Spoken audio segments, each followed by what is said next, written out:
Hello everyone, मैं आप सभी को अपने यूट्यूब चैनल एसकेपी क्लासेस में वेलकम करता हूं।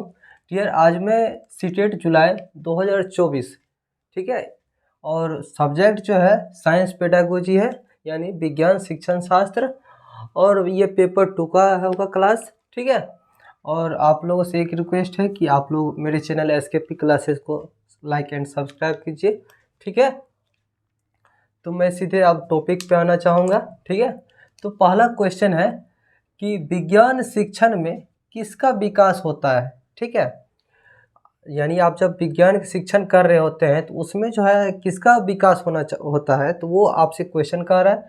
तो इसमें देखिएगा वैज्ञानिक दृष्टिकोण, ठीक है, स्वभाव, निष्पक्षता का विकास होता है, यानी देखने का नज़रिया हो गया, इसमें सोच हो गया, स्वभाव हो गया, विचार हो गया, ठीक है। ये इसका विकास होता है किसमें, विज्ञान शिक्षण में। नेक्स्ट क्वेश्चन कह रहा है कि किसके द्वारा किसी छात्र की वैज्ञानिक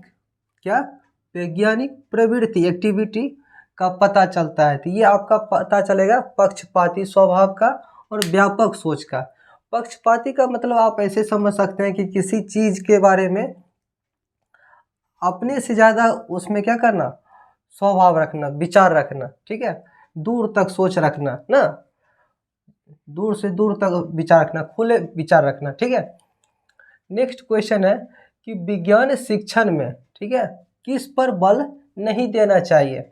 यानी जब आप एक टीचर होते हैं तो आप उसमें स्टूडेंट को जो आप पढ़ा रहे होते हैं, ठीक है, स्टूडेंट को जब आप पढ़ाते हैं तो उसमें जो है आप देखेंगे कि बच्चे को क्या करना नहीं चाहिए, याद करने पर बल नहीं देना चाहिए। आप बच्चा को ऐसे कहो कि बाबू आप याद करने से बेहतर आप समझने पर बल दो, ठीक है, ठीक है। याद नहीं करना है, किसी चीज़ को समझो। अगर आप समझ गए उस टॉपिक को तो आप अपने माइंड से उसको क्या कर सकते हो, डिफाइन कर सकते हो, हल कर सकते हो ना, बना सकते हो। नेक्स्ट क्वेश्चन है कि प्राथमिक स्तर पर विषय वस्तु का सबसे अच्छा मापदंड क्या होता है ना, तो आप क्या कहेंगे, बच्चा। तो ये आप किसी भी प्राथमिक स्तर पर जब आप किसी सब्जेक्ट को आप बच्चों को अच्छा मापदंड करना चाहते हैं तो वो खास रूप से यानी प्रॉपर आप बच्चा पे कर सकते हैं, ठीक है। नेक्स्ट क्वेश्चन कह रहा है कि कौन सा वैज्ञानिक दृष्टिकोण का गुण नहीं है। यानी वैज्ञानिक के नज़रिए आप देखिएगा तो वो कठिन कार्य क्या होता है, वो गुण नहीं रहता है वैज्ञानिक में, ठीक है। तो क्वेश्चन था कि वैज्ञानिक दृष्टिकोण का दृष्टिकोण का गुण नहीं है, तो वो क्या आएगा, कठिन कार्य, यानी हार्ड वर्क जो होता है ना, वो वैज्ञानिक दृष्टिकोण का गुण नहीं होता है, ठीक है। नेक्स्ट क्वेश्चन कह रहा है कि किसका विकास विज्ञान के द्वारा होता है, या आपसे ऐसे भी क्वेश्चन कर सकता है कि किसका विकास विज्ञान के डैश द्वारा होता है ना, तो आप क्या कहेंगे, वैज्ञानिक दृष्टिकोण के द्वारा, यानी वैज्ञानिक के नज़रिए से होना चाहिए, वैज्ञानिक के सोच के अनुसार होना चाहिए, ठीक है। तो इसका आंसर क्या आएगा, वैज्ञानिक दृष्टिकोण, ठीक है, आप समझ गए होंगे। और नेक्स्ट क्वेश्चन है कि राष्ट्रीय पाठचर्या 2005 ना, राष्ट्रीय पाठचर्या 2005 के अनुसार अच्छी विज्ञान शिक्षा होनी चाहिए, कैसी होनी चाहिए, तो बच्चे के प्रति निष्ठा होनी चाहिए, यानी बच्चे के प्रति आप दयावान होना चाहिए।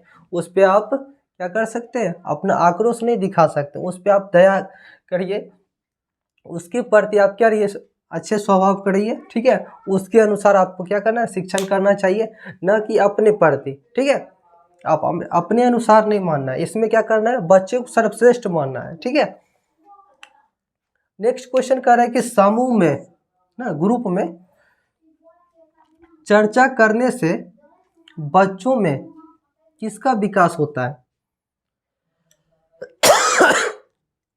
तो देखिए, समूह में चर्चा करने से बच्चों में किसका विकास होता है, तो इसमें आएगा समालोचनात्मक चिंतन ना, इसमें आएगा समालोचनात्मक चिंतन का विकास होगा।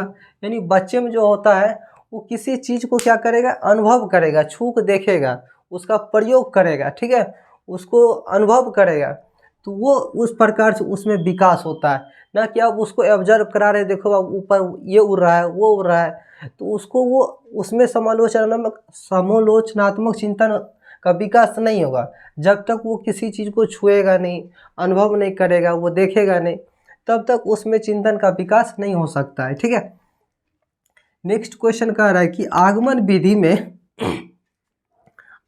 विधि में किस सूक्ष्म शिक्षण विधि का पालन किया जाता है? तो आप देखेंगे विशिष्ट से सामान्य और मूर्त से अमूर्त की ओर। कहने का मतलब ये हो गया कि कोई भी चीज़ को आप जब देखिएगा, कोई उदाहरण देके उसको आप उस क्वेश्चन तक आ सकते हैं। कहने का मतलब ये है कि आप किसी चीज़ कोई उदाहरण बता रहे हैं तो उदाहरण से क्या प्रश्न की ओर आइए। ठीक है, यानी मूर्त से अमूर्त की ओर, उदाहरण से क्वेश्चन तक आइए। ठीक है, ये आपका हो गया सूक्ष्म शिक्षण का पालन किया जाता है किसमें? विशिष्ट से सामान्य की ओर और मूर्त से अमूर्त की ओर। ठीक है, नेक्स्ट लास्ट क्वेश्चन ये है कि किसी ने सर्वप्रथम अनुदेशनात्मक उद्देश्यों का ज्ञानात्मक पक्ष में विश्लेषित किया था। यह आएगा जॉर्ज बेंजामिन ब्लूम। ठीक है, इन्होंने ये मतलब ज्ञानात्मक पक्ष को माना कि बच्चे जो है इसमें क्या ज्ञान को सर्वश्रेष्ठ माना गया है इसमें। ठीक है, ना कि बच्चे को। तो ये था आज का टॉपिक। ठीक है, और मैं उम्मीद करता हूँ कि आप लोगों को ये वीडियो अच्छा लगा होगा। और ये पेपर 2 का जो भी क्वेश्चन था ये प्रीवियस ईयर था। ठीक है, साइंस पेडागोजी यानी विज्ञान क्वेश्चन, विज्ञान शिक्षण शास्त्र का था। ठीक है, तो देखिए ये आज का टॉपिक था और मैं उम्मीद करता हूँ आप लोगों को ये वीडियो अच्छा लगा होगा।